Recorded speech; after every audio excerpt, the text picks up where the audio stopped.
the series, the online series, is pivot towards asset pricing and derivatives rather than just derivatives. I picked a very mainstream, I should say, asset pricing paper. This is just straight up cross-sectional asset pricing, which I've written some papers on in the past, in the distant past, I should say, and it was really fun to get back to it. So I've been working on this with Hitesh.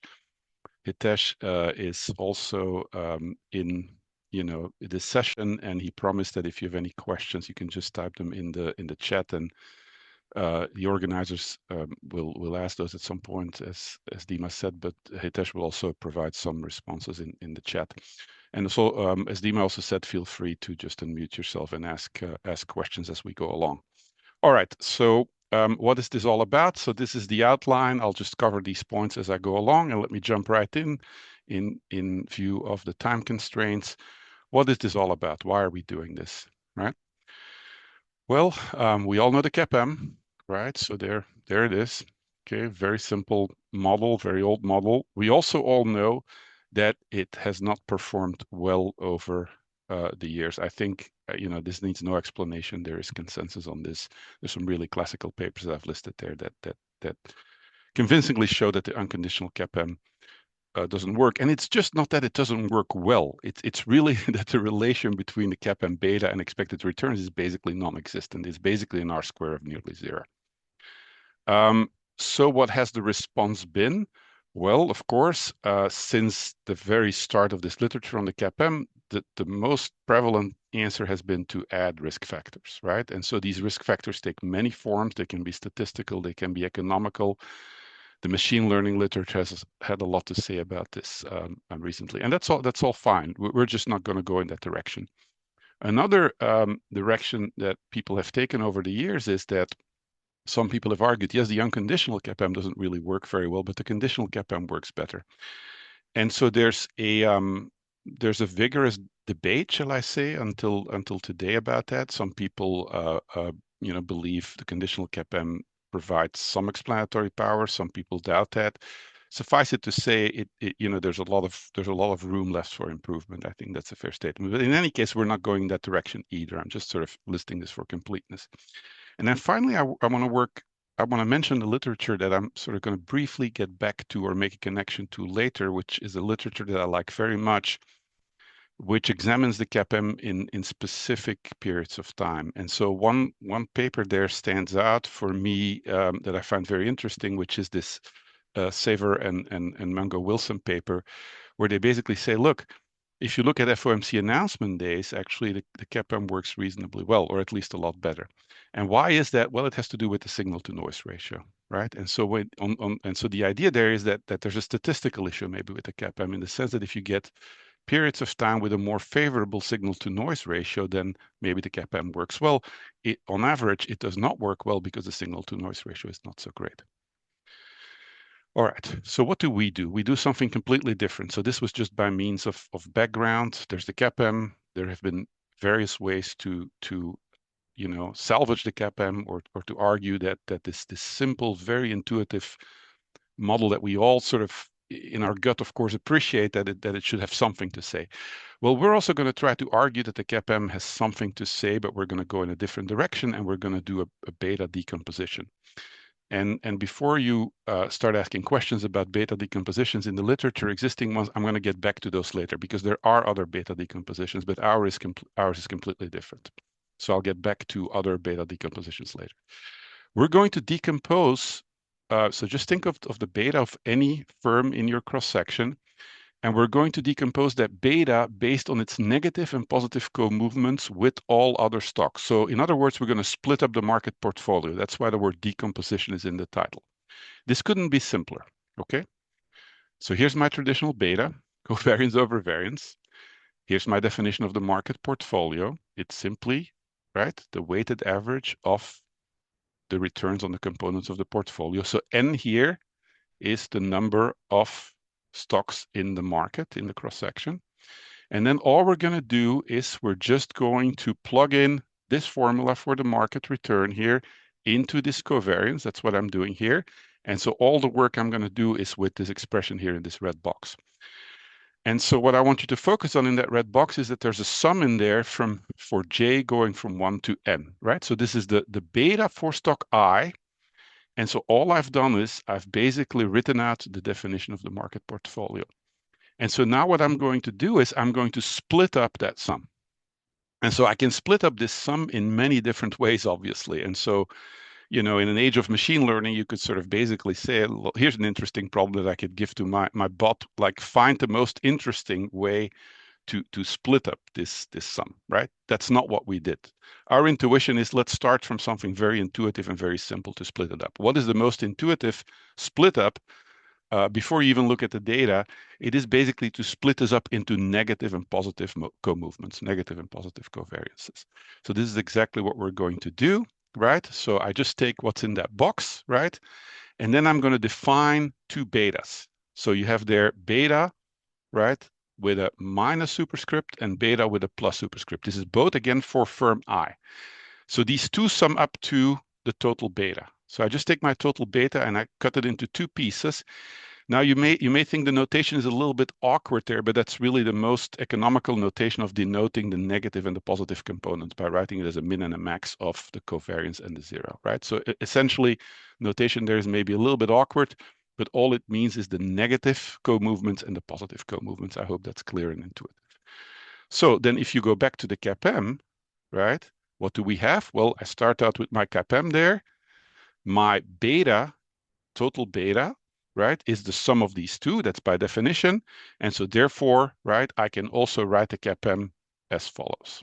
All right. So this is what we know just from the CAPM. Now, full disclosure, we're going to go a little bit further. And here's where maybe it becomes a little bit tricky. And I fully understand that there can be questions about this. So what we're going to do is, right, so you could say now you have to analyze this model, right? This bivariate model, basically, right? Instead, we're going to focus on the following univariate model. So I'm just going to say, okay, let me work with the CAPM, right, the CAPM beta, and let me sort of compare it to the univariate performance of the negative and the positive beta. And why is that? It's because we sort of have a prior, right, when we come to this. And the prior is, and that's part of the reason for basically taking zero here as the cutoff, right? Because as I said, I could take some cutoff other than zero. I could take another number. I could take something that's endogenous. I could take something very nonlinearly complicated. But part of the reason of taking this very simple zero reference point here is that you sort of have the intuition that maybe it is those negative co-movements that should matter a lot, right? Right? And so that's why we're going to spend a lot of attention on this beta minus, and the empirics will bear out that this is a good idea, right? The other thing that's a little bit tricky is what is the appropriate null hypothesis here about the price of risk, right? And again, here I have to admit this right up front. I don't have any theory to support me in this. All I know from theory is what the price of risk is for the overall, right? The CAPM, right? The price of risk there should be the excess return on the market. For me, it's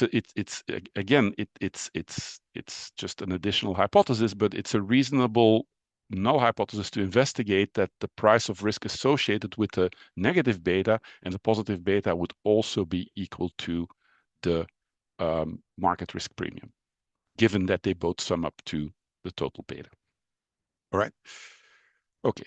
So let's see. So I'm jumping straight into data and implementation. You may say, Before well, yep. before you jump into data implementation, let's ask a question. So the question is, what's so special about splitting the covariance around zero versus other thresholds, say further in the left-hand or right-hand tail? It's a great question. We've done a little bit of work on this. So we started out with zero. That was our empirically we thought it was the most reasonable starting point. I'll show you some results about what happens when you go further to the right or further to the left.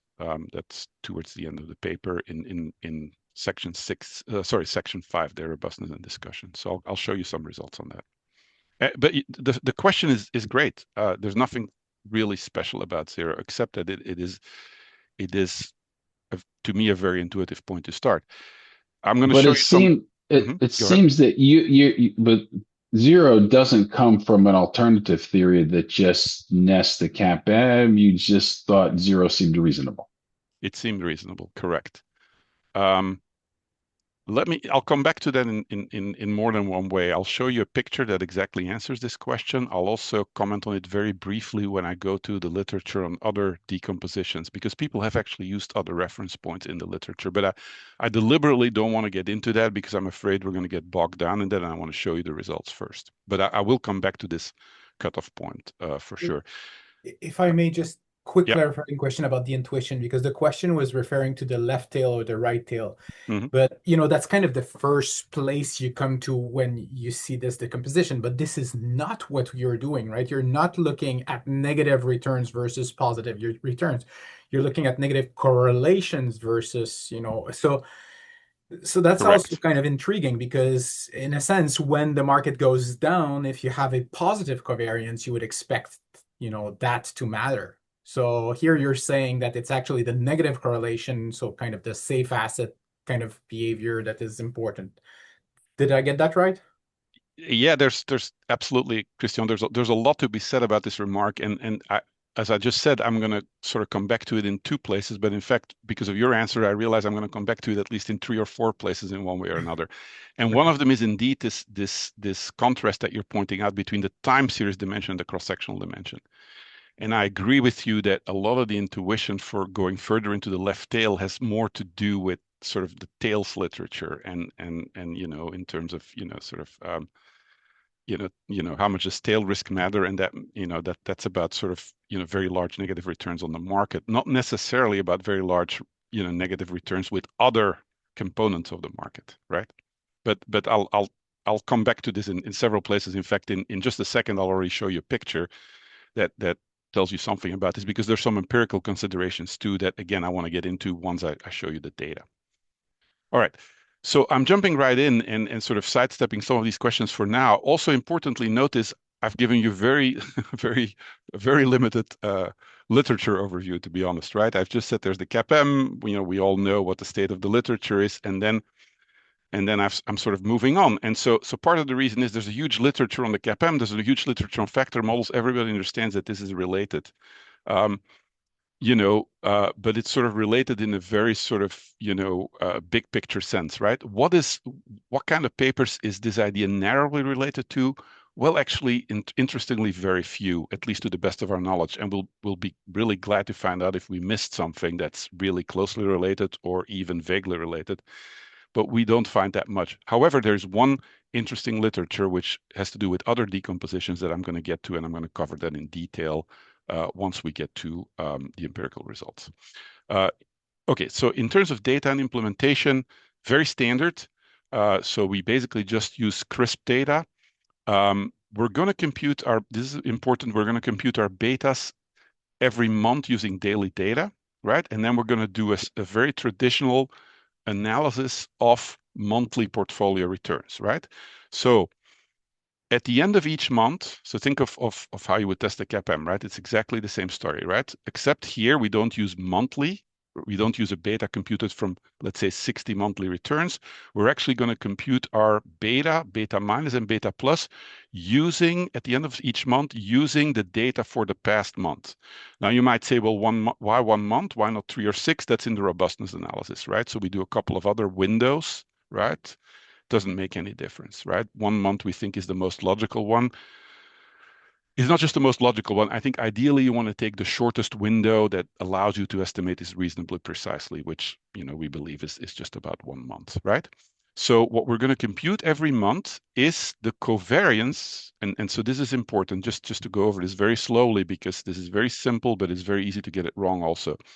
Every month for some stock I, we're going to compute the covariance between the return on I, right, and the weighted return on all J's, right? So if I have n firms in my sample, that means that each month I compute n by n covariances. And so as simple as this thing is in terms of the idea, implementation-wise, there's actually a lot of computations, okay? And then we're going to do the same as what you would do with the CAPM, right? We're just going to go 1 month ahead to the next month return and see if we can cross-sectionally predict. So it's the simplest possible cross-sectional exercise.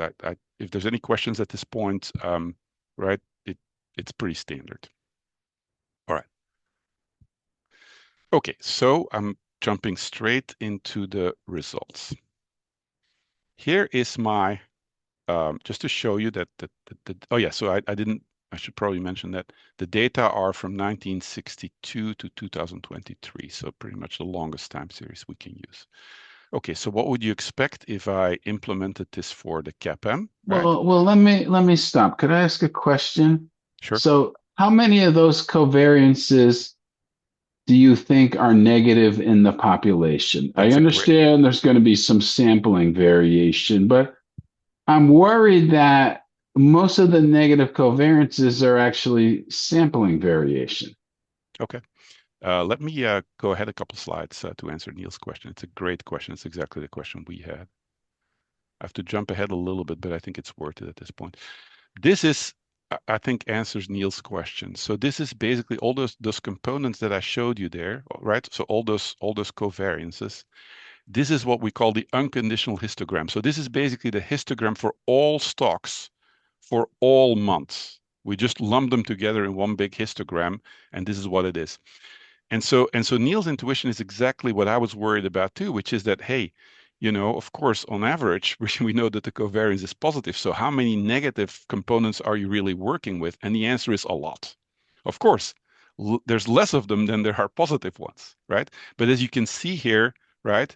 So on the horizontal axis here, so this is a simple histogram. On the horizontal axis, we have these building blocks, these scaled covariances, and you see there's quite a bit of it. And so now I can also, so this is the first time that I can get into one of these questions that came up earlier, right? Where do you want to cut this off? Where do you want to split this?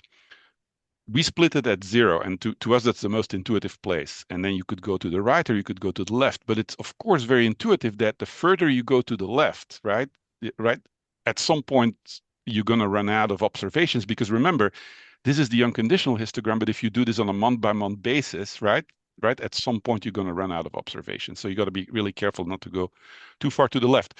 So we think that there's a good reason to start with 0, and especially not to go too far to the left, because on the one hand, you run out of observations, and on the other hand, as Christian remarked, right, the intuition for the left is really sort of, to deal with tail risk, but here it's really about capturing those average co-movements with potentially large numbers of stocks in the cross section. Okay, so that's why we believe that we agree with whoever asked the question that it's really interesting to go further left. But we believe 0 is a good starting point. So I hope this answers Neil's Kris, question. can I do a quick follow-up? Like on the Yeah, previous graph, like it would be useful to compare to some kind of like simulations, right? So if you just take this sampling variation seriously, you can just simulate an economy, blah, blah, blah. You do this 1 month thing and show us what would be the result out of the simulation, for example. And in addition to simulations would be also like, I always struggle to kind of have a single stock example to my students about like negative betas and things like this. So having an example, hey, here's a stock ABC, yeah, which yeah. economically should have negative correlation with all of those. So that would make this even more convincing. Yeah, simulations it could be really useful. It's a bit surprising computation time. It is actually computationally quite intensive. So we've actually given some thought to the simulation thing, but we're going to have to parallelize this problem very seriously. But that's no excuse. We should be able to do this. The simulation issue comes up when thinking about certain issues that are going on here that I'm going to discuss pretty much on the last slide. And so I'm going to come back to the simulation issue there. But I agree with you that it could be a very useful exercise.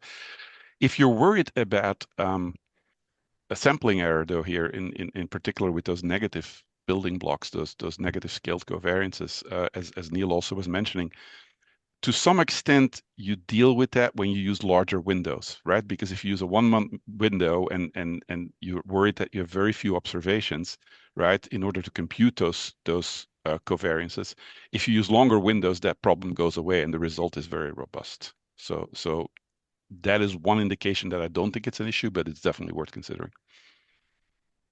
Any more questions? Okay, so let me go back to the main results now. That was useful to sort of jump ahead there for a second. So main results, okay, what would you expect if I did this exercise for the CAPM, right? So here I just have a very simple analysis. This is what you basically make your students do in their first finance class, right? For the CAPM, you basically just compute the betas, you construct deciles, and then you look at the return in the next month. And what happens? Well, there you go. You're exactly what we always get, which is that the CAPM doesn't work. In this case, the point estimate is slightly negative, 6 basis points per month. The t-statistic indicates that this is not statistically significant. As we all know, you get all kinds of results with the CAPM. This is definitely one you get very often.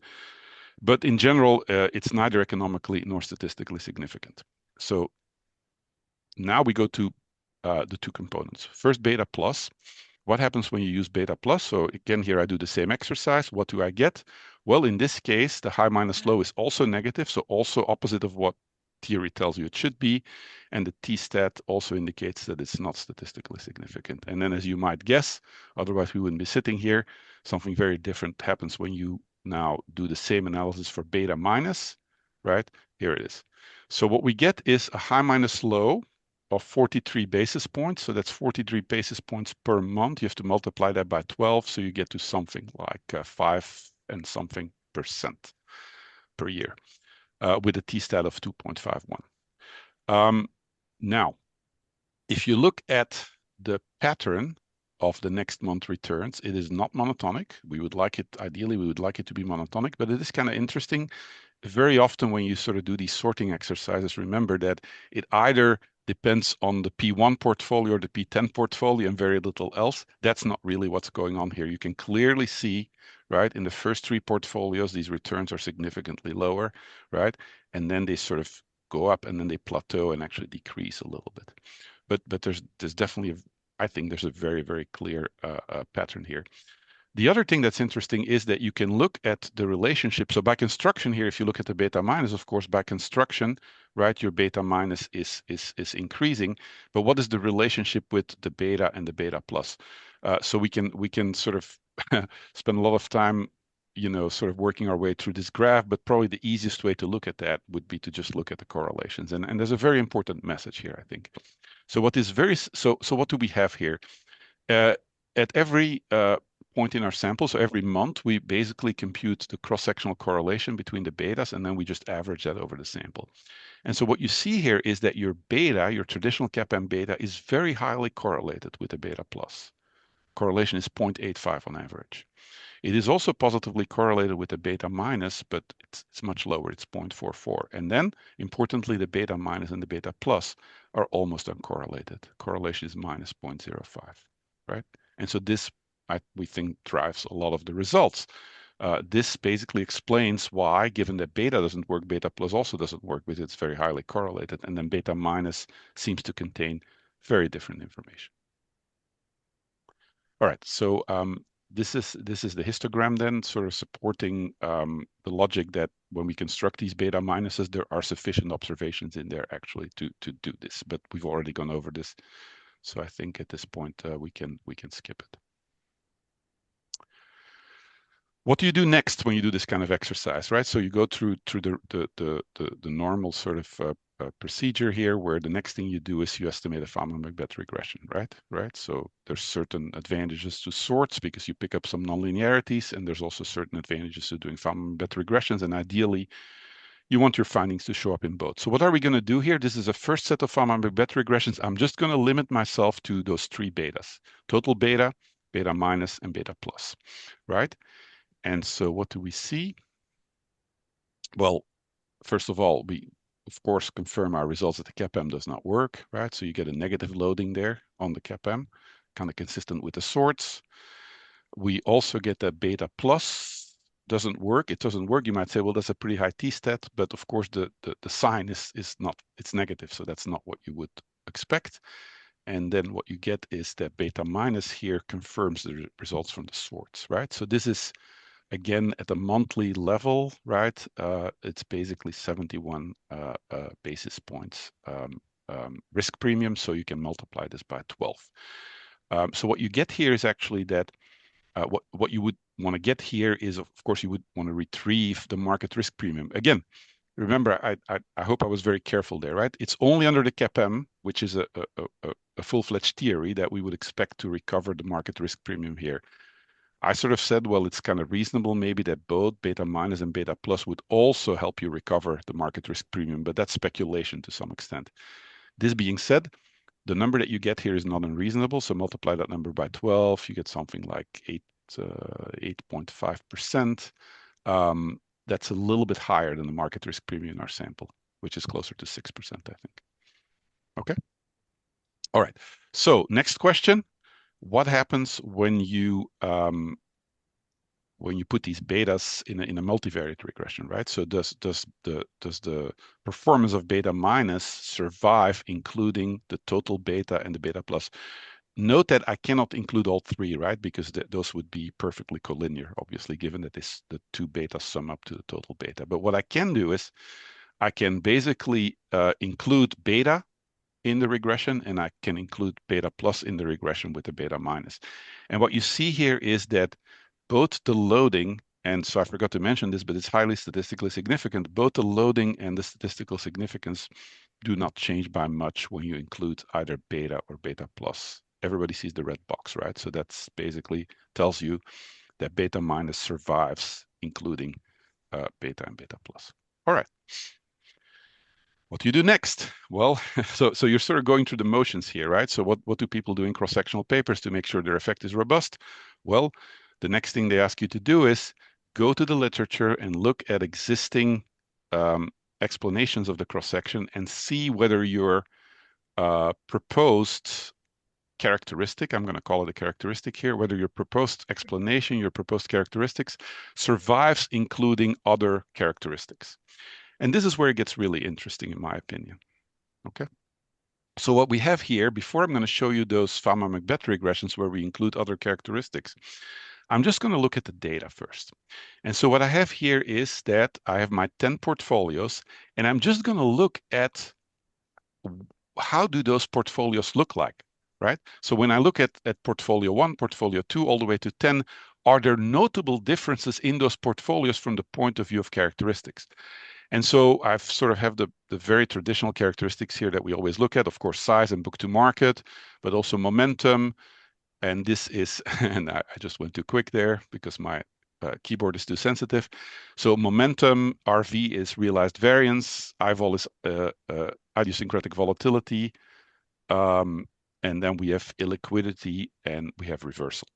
Okay, and so just to make your life simple here, I just use some colors. And blue basically means that there's a monotonic relationship for the portfolios in that particular characteristic. So what you see here, and red is the opposite. So what you see here is that these portfolios, which are basically formed using beta minus, have a very, very strong relationship with a lot of these variables that we know that work in the cross-section, except for book to market. Okay. Now, before I go on with this, let me just go one step further and then come back. So I can do the same thing for beta. And then when I do that for beta, what do I get? Nothing but red. In other words, there's no monotonic relationship between beta, between the portfolios, right? Sorted on the basis of total beta and any of these characteristics. Sometimes it's almost monotonic, sometimes there's some of the relationship, but it's not nearly as strong as what you have here. Right? So now you might say, well, that's a problem for you because that means that this beta minus that you're proposing, it's actually very likely that you're just basically finding the size effect in another guise, or you're finding the volatility effect in another guise.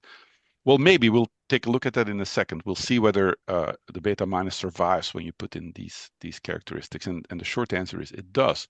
But more importantly, remember that a lot of these characteristics are what we call anomalies, meaning we can't explain them in any sort of rational way, right? And so to the extent that beta minus is basically a reformulation of the CAPM, where we basically emphasize just those negative covariances, you could argue, and maybe it's going out on a limb a little bit, but you could argue that this provides a partial explanation for things like the size effect and the volatility effect, which are anomalies to start with. So that's my very self-serving interpretation, I guess. All right. Okay, so let's do that. Let's also do these regressions where we use again. Let me jump in with an alternative interpretation. So realized vol and I-vol are going to be cases where the factor model residual is large. So if all betas were positive and the factor model residual was small, then the estimated beta would always be positive, right? But if the variance of the factor model residual is large, you're going to get more negative beta, estimated negative betas due to sampling variation. Yeah. And so, yeah, so you're not talking about the total, you're talking about some sort of, not the total variance necessarily, Neil, but the sampling variation in particular, right? Yes. Yeah, you're going back to that argument you had earlier. I think it's a very good one. I'm thinking in the same direction, actually. I'm gonna come back to that right at the end, but that's correct. Okay, so in any case, this part I'm going to go over fairly quickly, even though there are some interesting things in here. So what we're doing here is we have these Fama-Mogatti regressions where we include all these other characteristics that you saw earlier. So the first column here is univariate. So these univariate effects, by and large, confirm the results in the literature. This is our beta minus here. This is our univariate loading and the univariate t-stat. And then here you can see what happens when we include other characteristics. And the answer is, part of the answer is, well, the loading remains positive. And the other answer is it remains statistically significant. However, you can see here clearly, I mean, it would be surprising, right? If that wasn't the case, that this positive relation with some of these variables really does affect the estimates. In particular, the ones that I am very interested in are these two here, right? And exactly like Neil says, these column 3 and 4 capture the effect of including realized variance and idiosyncratic volatility. And you can clearly see that reduces the loading, right? The price, the estimated, so not the loading, the price of risk estimate, and it also reduces the statistical significance. And in fact, I think this is interesting enough to go a bit deeper into this relation with these other characteristics. And so notice here, I don't write characteristics, I write factors, because so what you can do is I have a button here where we can look at correlations. And so what you find indeed is that there's a high correlation between the beta minus long short portfolio and a long short portfolio formed on size, a long short portfolio formed on realized variance and idiosyncratic volatility. And what you see here is you see that finding expressed in pictorial form. So here in the first one, panel A, you see the long short portfolio for beta minus. Now here we've basically taken a moving average because of course it's from on a month-to-month basis these long short returns are a little bit noisy, so we're sort of averaging out that noise. But so here's your beta minus long short return, right? And so now in B we have size, in C we have realized variance, in D we have I-vol, and then just to illustrate the difference, in E and F we have reversal and momentum, which are not so closely related just by looking at the data. And you see there indeed that these in these two pictures here, you do not see a very close relationship. But notice how this lines up, right? Notice how the very strong relation between the beta minus long short portfolio and the size long short portfolio, and the same for RV and I-vol. Notice in some cases here we're flipping this from what we usually have, right? And so basically it's a long short portfolio. So this might be the opposite of what you usually see for size, for instance. I'm not sure I'm making myself clear. So for size, this is large minus small, not small minus large, is basically what I'm saying. But that's just mechanical. But you very clearly see here this strong relationship. So this supports the intuition that this beta minus is kind of related to some of these anomalies. And so again, one interpretation would be that these anomalies are sort of picking up this more economical beta minus effect. And notice that is also true in Neil's interpretation, I think to some extent. All right. How am I doing on time? 12:06, so I got like 20, 24 minutes or so. Oh, no, that's not true. I've got 14 minutes, excuse me. Good. One thing that's important to discuss is, like I said, I skipped the literature review. There are other decompositions out there, very interesting ones. And probably some of you have already been thinking of this. There's this very interesting notion of downside risk, which in the literature is sort of associated with the Ang, Chen, and Sheng paper 2006, but of course it goes back much, much further than that. And then there's another very interesting paper, which are called realized semi-betas. Realized stands for the fact that they were computed in high frequency. So this is a paper by Bollerslev, Patton, and Kwadvlieg, 2022. There's a series of papers on this. So I think of this as not just realized semi-betas, but semi-betas. What are semi-betas? It's kind of a generalization of the downside risk idea. So what happens in downside risk is that it happens whether the market goes up or the market goes down. So in other words, you have the CAPM, but you generalize it. You split up the CAPM beta in two parts, right? Depending on whether the market goes down, the market goes up.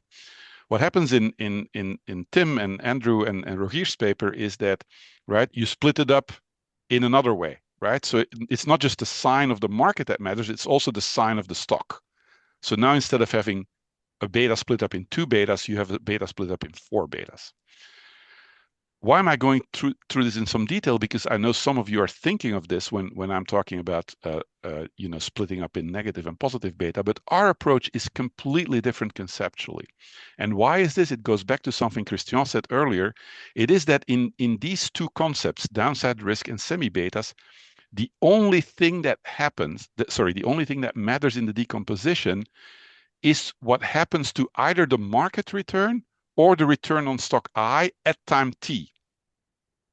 Right? And for us, what matters is the entire cross-section. When I say that in words, it's a little bit confusing. As usual, it's much clearer when I put it in formulas. So here we go. So I'm going to illustrate it for semi-betas because it's easier, because when you think of the downside beta, it's basically nested in the semi-betas. So here are my 4 semi-betas from the Bollerslev et al. Paper. Right? So what you do is you have your total beta and you split it up into these 4 betas. And what matters in these 4 betas is, as you can see here, it's the sign of the market and the sign of stock I. And that determines, right, whether an observation in a given month is grouped into the first bucket, the second, the third, or the fourth, whether it's part of the first beta, the second, the third, or the fourth. In contrast, in our decomposition, as you can see here, our 2 betas sum up to total beta, but you can see here that there's a sum going from j equal 1 to n, so over the whole cross-section. So in other words, the whole cross-section at time t matters when you are putting together that computation. Whereas here, the only thing that matters is whether stock I has a positive or negative return and the market has a positive or negative return. Here, we're taking into account the covariation of stock I with each component of the market at each time t. So it's a cross-sectional decomposition, whereas here it's purely in the time series dimension. Very different. So I'm showing you this just to show that. In a second, I'll show you results where we take the negative beta and we also, we use Fama-Mabet regressions where we also test whether it's significant with respect to including these betas. I'm going to show you that empirically, the negative beta survives including these betas. But more importantly, right, it's not just that it's empirically different. That would be one thing. It's also conceptually completely different. Okay, so conceptually, semi-betas and downside betas, I think, is a very interesting concept, but it's not the same as what we're doing here, which is purely cross-sectional. All right. So nevertheless, here are these Fama-Mabet regressions. So what we do is we check what happens when you include the upside and downside beta from Ang et al. And the semi-betas from Bollerslev et al. And so what you can see here is that the loading and the statistical, so the loading remains positive. Trouble with my screen here, sorry guys. The loading remains positive and fairly similar, and the statistical significance also remains. right? And so basically what you see here in these two columns, 3 and 5, is, you know, what happens to the beta minus when you include upside and downside beta in column 3, and in column 5 you see what you see what happens when we include all the 4 betas from Tim's paper. I could talk a lot more about these results. I think they're very interesting. Let me just give you one interesting tidbit, which is that the literature on upside and downside beta sort of shows very mixed evidence. We actually find very strong evidence also in favor of upside and downside beta. And in fact, you know, the performance of beta minus survives, as you can see in column 3, but also the downside and the upside beta survive when you include beta minus. So it's definitely a very distinct effect from beta minus, but it's a very interesting one. Our results on the Bollerslev et al. 4 betas are also very much in line with what they find. But in the interest of time, I'm going to move on because there's a couple of other issues that I want to discuss. So that brings me to robustness and further discussion. And here I'm going to bring out some of this intuition that sort of have been part of people's questions up till now. So first, robustness. This, if it's okay with everybody, I'm going to skip. We have a large number of robustness exercises. They're in the paper. You know, I can go to the buttons, but you know, just to go over them very quickly, we do bivariate sorts with respect to other characteristics, other betas. We present results based on quintiles. As I've already mentioned, we use different estimation windows. Sometimes in the literature, we use a $5 cutoff for the price. Sometimes people use a $1 cutoff. You get a lot more penny stocks. Doesn't make much difference. We use equally weighted returns. We look at alphas in factor models. Bottom line, guys, is it just doesn't make much difference. Of course, you know, things change a little bit. The point estimate changes, the t-stats change, but it's all very robust. More interesting, in my opinion, let's look at some of the economics behind what we're finding here. So the first exhibit would be, you want a little bit of persistence, ideally, in these portfolios, right? Because, so what I've shown you is a Fama-Macbeth analysis, and I've shown you an analysis based on sorts. And so the intuition is that these things can only really work if there's some persistence in these portfolios. And so what you see here is what we call the transition matrix for these deciles. And so what you want to see here is that the numbers on the diagonals are higher than the numbers of the off diagonals. And also you'd like to see some sort of monotonicity in when you go away. So in other words, if you see here at the P1, right, on the P1 diagonal point, it's 27.11, which is of course much higher than the 10%, which you would expect if everything was completely random. But what you also see is that if that portfolio, which is P1 at time t, if you go to t plus 1, if it does not stay in P1, it's much more likely to move to P2 than, say, to P8 or P9. So there's some persistence in the sense that it stays in the same portfolio or it goes to a very nearby portfolio. And so this also holds for the other portfolios if you look along the diagonal here, right? But in fact, the numbers are much higher when you look at P1 and P10 for the extreme portfolios. So there's some persistence here evident from this transition matrix, which is a good thing. Second thing I'd like to discuss is, and I find this, I've been staring at this quite a bit. This is also something that I think you want. On the left, I have the cumulative return on the market portfolio, and on the right, I have the cumulative return on beta minus, excuse me. And so the first thing is that these returns are not very highly correlated. The correlation off the top of my head is minus 0.18 or something like that. So they're negatively correlated, but not very high. But what I find really fascinating when you look at the beta minus picture here is not only is the correlation not very high, but you get these patterns which are completely different from what you get for the market return, which is kind of what you would want on the one hand. On the other hand, there are some really interesting patterns that are, you know, if you were to start implementing this, that you would really have to worry about, right? The most eye-catching one, I think, is what's happening here, right? So interestingly, if you look at all the points where the market severely pulls back, which is exactly where you would expect, 1987, 2001, every recession basically, of course, the 2000 stock market bubble, you see a very different pattern in beta minus, right? So you see sometimes, and it goes, so let's take a look here, for instance, in the 2000, the bursting of the stock market bubble, right? So first of all, what happens is, there's an initial decline, right? But then it continues to go up for a while, and then you have this long decline after the stock market bubble burst, much longer than you get in the market portfolio. But what's also interesting here is, see what happens here with the strategy in the second half of the 1970s, right? And so to me, this is an interesting phenomenon here. You see a pullback in the market you see a pullback in the market, of course, in the same period, but it's not nearly as severe.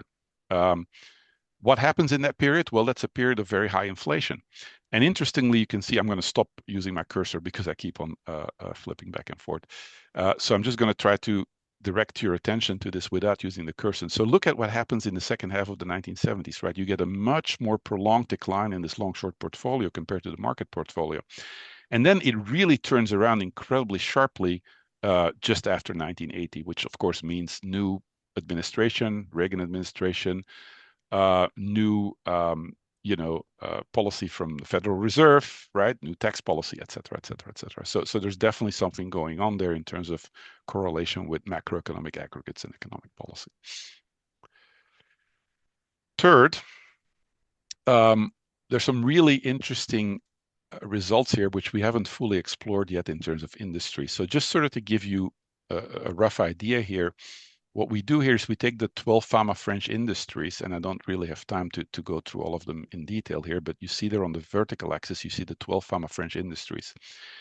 And so for each industry, basically, we use this color scheme to illustrate whether they're more associated with a low beta minus, which is so very negative beta minus, right, which is blue, or a high beta minus, right? So less negative beta minus, which is red. And so you see that some industries are completely blue or completely red. And then you see other industries that switch from, blue to red or red to blue as time goes on. Because in fact, so we do this exercise for the entire sample, but we do it on a year by year basis, right? So every column that you see here represents 1 year, right? Okay. So you can clearly see that some of these industries are solidly blue, some of them are solidly red, and some of them vary. And we can go into detail as to, which industries those are. And there's some very intuitive ones, and there's some that surprised me, and that's why I think we have to do more work on this. But I'm going to leave this for maybe the discussion after, because I also want to get to my last slide, I believe. Okay. This is related to some of the questions that have come up, which is about the cutoff. Okay. And so what we do here is we do exactly what people have been thinking about. So you see there the decomposition threshold. Again, I'm going to avoid using my cursor because it leads to problems, but everybody can see the 0 and the vertical line at 0. That's our cutoff. So if you go up from 0 there, you get 43 basis points. That's your long short return. And so what we thought was most interesting, unlike what some other people are proposing, which was to go with the cutoff further to the left, we thought, well, what happens if you go further to the right? And part of the reason that we thought in that direction was when you look at the Ang et al. Paper, for instance, the downside beta literature, they sometimes use a 0 reference point, but they sometimes use the risk-free rate reference point or the average. Okay, so they use different reference points.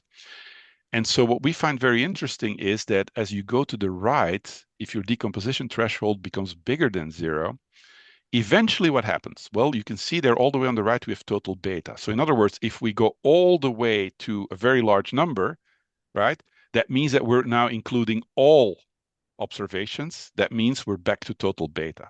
And so if we get back to total beta, right, what is your long short return? Well, it's minus 6 basis points. That's what you see there. But what we find interesting is that if you go away from 0 and you go to larger numbers, right, just a bit above 0, you see an almost monotonic decline in the long short return, right? When you go further to the left, and we haven't gone very far for the reason that I mentioned earlier, which is that, of course, the further left you go, you got less and less observations. And so part of, I think, of what you're seeing there is that economically speaking, it might be interesting to go further to the left, but of course the pattern becomes a little bit more choppy because you got more sampling error, which is what people have been worried about, as I was going through this. So you can see there that actually as you go further to the left, on average, you're still at around 43 or 50 basis points long short portfolio, but it really varies a lot if you change the sample slightly. Anyways, I think the most interesting thing for me here is that as you increase your decomposition threshold away from zero, you get sort of a monotonic decline. And why is that interesting? Well, because when you go all the way over to a very large decomposition threshold, you get back to the CAPM, and that basically gives you the CAPM result, which is that it doesn't work, or it gives you essentially a zero long short return. All right. So last part of the discussion, very quickly before I conclude, maybe the most interesting part, which in some sense we still have to get to. What's going on here, right? So these are all empirical results. What could be going on? Well, here's the most likely explanation that comes to my mind. Well, in some sense, we're sort of empirically using the CAPM logic. And the CAPM logic is, well, it's the negative correlations, the negative covariances with the market that are good ones, and those basically, right, those are the good stocks, right, and therefore the good stock should have low returns in equilibrium. And so here, what could be going on is that firm I's negative market beta is the component that provides a hedge against the movements of the overall market, right? So it's the same kind of logic of the CAPM, except at a much more disaggregated level. So it's those negative co-movements that are valuable, and therefore in equilibrium, they should get a low return. But there's no theory behind it. It's just economic intuition. There could be something else going on, though. And we haven't, like I said, we haven't really pursued this fully yet, but it's something that's maybe a little bit more related also to what Neil, for instance, was thinking about. It could just be a statistical issue. And so, and this could be explored by these simulations, for instance, that Dima was proposing. It could just be thinking back also of the Savor and Wilson argument, which is about the signal-to-noise ratio. It could be that the negative beta just provides a more favorable signal-to-noise ratio compared to the overall beta. So in other words, if you look at the distribution of the total betas and the distribution of the positive betas, it could just be that that leads to the statistical problems, which means that the cross-sectional price of risk is estimated imprecisely, and by focusing on the negative beta, right, that problem sort of disappears, right? And this interpretation is certainly suggested by the fact that not only does total beta not work at all, but also positive beta does not work at all, and positive beta is very highly correlated with total beta. All right. Last part of the interpretation and discussion, I just want to highlight that what we're trying to do here is there's a lot going on in the cross-sectional literature, of course, recently. One part of it is machine learning, which is more complex.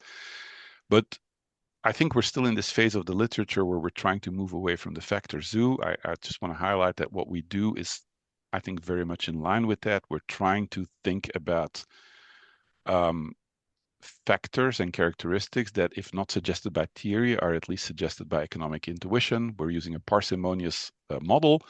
But not only that, we also, it turns out that the beta minus that we propose provides at least a partial explanation, which is a rational explanation for certain anomalies such as size and volatility. So that's sort of, we think, where this fits in. To summarize, we decompose the usual CAPM beta into two components, and these two components are based on covariances of firm I's returns with the components of the market portfolio. So we basically split up the market in its components. We find that whereas total beta does not work, positive beta does not work, negative beta generates a statistically and economically significant long-short return in sorts and significant risk premium in Fama-Macbeth regressions. This decomposition is distinct from the literature on downside betas and semi-betas, not just empirically, but also conceptually. And then finally, and to me, if I have to be honest, the most interesting result, the negative beta is related to several well-known characteristics that explain returns and also maybe provides a partial explanation for some existing anomalies. Thank you very much. I think I made it past the 50 minutes, but not quite to the 60. So. It was great on time. Anyway, so anyone, so now if feel free to unmute yourself and use your microphone if you'd like to ask Kris any remaining questions, tell him he's wrong, whatever. Now's your opportunity. Well, maybe So very quickly, or maybe you go ahead. go ahead. I was going to read your question from the chat, so why don't you ask it or No, I have rephrase a it? different one. I just like would be really useful to understand what underlies this negative beta. So one fear I have, it could be a proxy for max return, right? So we have this stock path, and then it just jumps up, and that could lead to negative beta, right? Because it's just sort of like the average returns are subtracted, so it's really deviation from the average and so on and so forth. So I just Yeah, want that's a to good understand point. mechanically, like it doesn't require to simulate the entire panel. It's just like No. at the micro level, if you have a sensible thing for, I don't know, 500 stocks, and you have one stock which you generate as a jump diffusion, what kind of paths lead to this negative beta versus But positive yeah, beta? so what so you could address it in a simulation. I guess what we could also do is include max return as a characteristic in those analyses we do and see whether there's a relation. That would be definitely the starting point. Yeah, that would be Yeah, one of the I things. don't know Yeah. the answer. I don't I don't think we've looked at that, but you could do that. Yeah, it's interesting. It would be interesting because in a sense, max return is also, I mean, I don't know what you call it. Could you call it an anomaly? To me, it's sort of an economically plausible story. So in that sense, it's a competing economic story. Absolutely. So there is a question in the chat from Anil. It's kind of a multi-part question. What exactly does downside beta measure? Is beta minus capturing true hedging? Whoops. I just scrolled. Is beta minus capturing true hedging ability in bad states or just statistical artifacts from conditional sampling? Is downside beta distinct from total beta? This is crucial because your results hinge on the statement that beta minus is not the same as total beta. Yeah, so the second part of the question is easy to answer, right? I think I've shown lots of evidence that it's distinct from total beta. There's no doubt about that. The first part of the question is harder to answer, and I think I got to that at the end, which is that ideally I would like to have either a statistical or a story or an economic theory that supports this. Um, Ideally, that we would have that.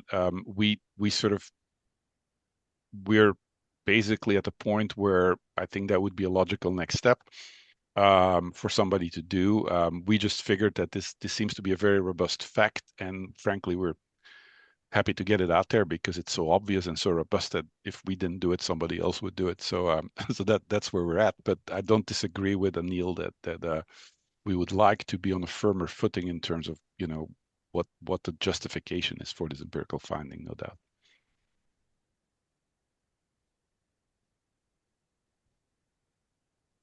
Can I jump in with the question? Yeah, Sure, Tobias. Yeah, sure. go ahead. Thanks, Kris, for the nice talk.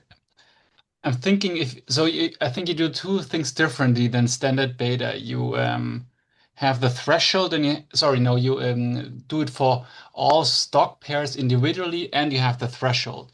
If you were to abandon both, you're back to the regular CAPM.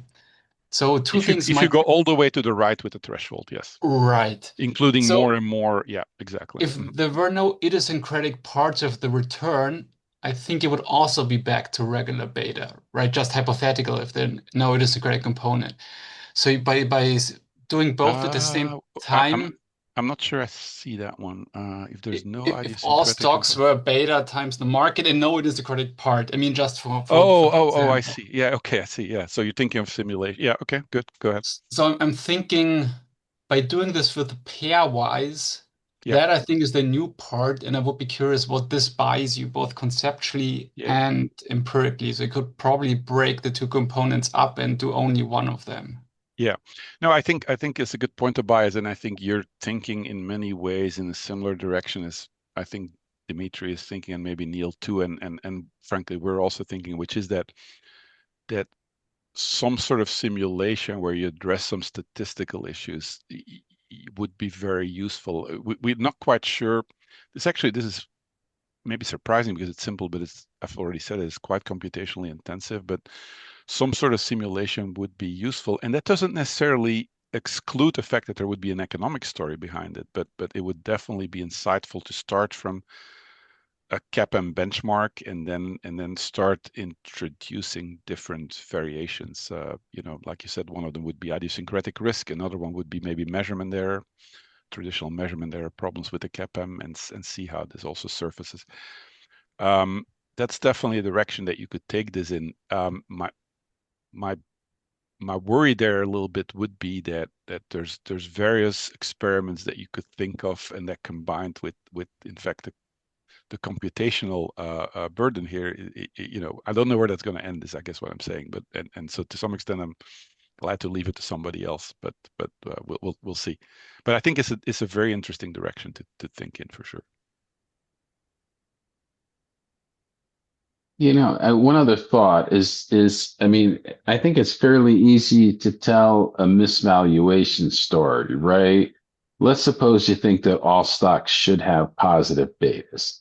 So you're going to get a beta minus if, maybe there's some price pressure or something that causes the return to move opposite from the market. And then that might be a reversal that then gets corrected. Yeah, that's a direction we haven't thought in, but that's maybe because our brain is not set for that. But it's in the sense that, to me here, that the sort of a rational explanation with the hedge is the sort of the first thing that comes to mind, especially because it's nested in the CAPM. But yeah, you could tell a story there. If it has it's supposed to have a positive beta. If it has a negative beta, it's because it's not at its fair value, and then there's a reversal back to fair value.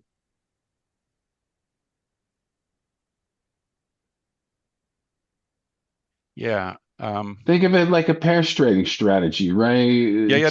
Stocks are supposed to move together. One moves in the wrong direction, so it has the wrong beta. Yeah, I'm hesitating for a second because I'm thinking about your statement. It's supposed to have a positive beta.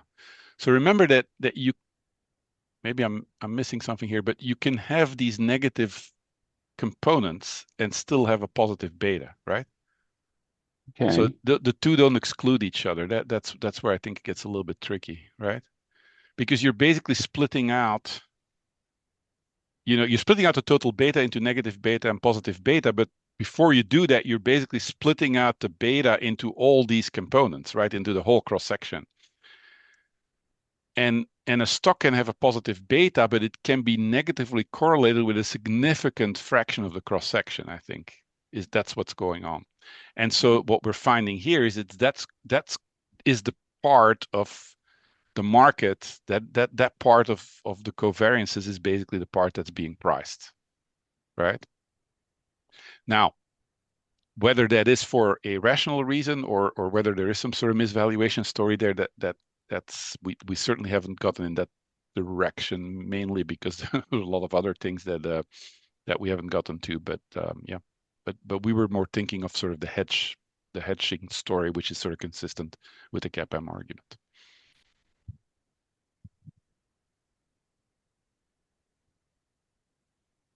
Well, very stimulating presentation, Kris. Thank you very much. It was great having you with us. Thank you everyone for attending. Unless you have more questions, I think that ends up our seminar today. And I hope everybody's going to be back in 2 weeks for Ian Martin's presentation on April 7th. In the meantime, I wish you all a very